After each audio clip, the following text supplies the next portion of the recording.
अपने निपटेंगी, क्योंकि जैसे जैसे समय बीतेगा वैसे वैसे तो निपटती रहेंगी। चाहे अलग होकर निपटाएं चाहे एक में निपटाएं, साथ में रहने पर यह है कि साथ में रहने पर एक दूसरे की सहायता हो जाती है। वैसे आप दूसरे की सहायता लेते हैं, अगर देवरानी जेठानी में नहीं पटाओगे तो दूसरे की सहायता लेंगी। लेकिन ये है कि जहां तक पटानी चाहिए और नहीं पटाने से उसके कई वो है नुकसान भी है। क्यों कि वो जो तुमसे पटाए वो अपना तुम्हारे घर में पैठ बना रहा है, वो कुछ उसके विपरीत कुछ यहाँ बोलेगा कि भाई तुमको ये कार्य थी, वो चाहे तुम बोली हो चाहे ना बोली हो, कुछ उसके वाले उसको भड़का रहे हैं। अब दोनों जने भिड़ जाओगे वो किनारे हो जाएंगे। तो इस बात को समझना चाहिए कि जब हम अपने में विद्रोह करेंगे तो दूसरा उसका फायदा उठाएगा, है। इसलिए पटाके रखना चाहिए और दोनों भाइयों को भी ये भी होना चाहिए कि दोनों भाई अपने में पट के रहें, क्योंकि बाहर के लिए उनको मजबूती होती है।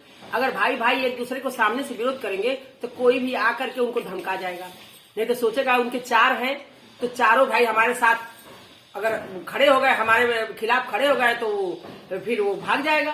ना सही ये हो जाए, एक आदमी लाज बचा रहा है घर की और एक आदमी एकदम नंगा होने पर तुला है, तो भैया अब हम अपने को संभाल लेंगे, वो पहले होने दो, देखिए क्या वो जीत लेता है, अलग होके वो क्या जीत लेता है। क्योंकि ज्यादातर से अलग बीवी के आने के बाद होता है। अब बीवी को जब आदमी ज्यादा पढ़ने लगता है तो ज्यादा कढ़ने भी लगती है, कढ़ा के सिखाती है, क्योंकि हमारे मायके के लोगों की यहाँ पहुंच बन जाएगी। आज सास रहेंगी, जेठानी रहेंगी, ननद रहेंगी, देवर रहेंगी, तो यहाँ उनकी पैठ नहीं बन रही है, तो वो अपना दायरा बढ़ाती है और दायरा बढ़ा के फिर आदमी को ही डाउन करती है। तू का कैला हमारे नैहर में ही है, तू का कैला हमारे नैहर में ही है, हमार माँ ही करेगी वो करेगी। अरे जब तुम पटा ही नहीं रही हो किसी से तो तुम्हारे लिए कोई क्या कर देगा।